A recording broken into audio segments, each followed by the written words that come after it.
सवेरे morning walk करे गए रहे तो देखा कुकुरो आज मॉर्निंग वॉक करे आए रहने बच्चन के साथ। वहाँ से आवा तो देखा इस्तियाक लग गया रहना अपन साफ सफाई में। तमहू साफ सफाई झाड़ू लगावा और सब्जी वाले भैया से सब्जी खरीदा।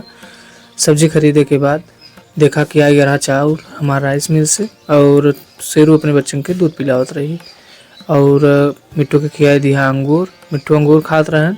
सबसे अच्छी बात बा कि आज लगा सफाई काम तो हम पहले सिग्गी दूठी से गे के मिलाई के रस्से से बांधा जो ऊपर काम हो जाए। और सरसों को लिया बा कहा गया सरसों दवाई वाला रहा।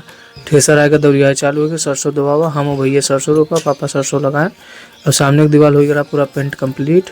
हम भैया संतरा खावा और इस्तियाक के भी दिया संतरा खाए भी ना। उसके बाद हम चला गए सो सामान घट गया हार्डवेयर के दुकान पे। हार्डवेयर की दुकान पे पहुंचा, सामान लिया। वहाँ से आवा देखा लड़कियाँ कुछ अवैध काम करते रहे, जैसे कि गोली खेलना और पुलिस आई रहा। तब तक कि हमारी ईंटा आई है। ईंटा जरूरी रहा, कुछ छत पे कंस्ट्रक्शन काम बा। शाम के भैया आज ब्लॉग यहीं खत्म करते। Thanks for watching.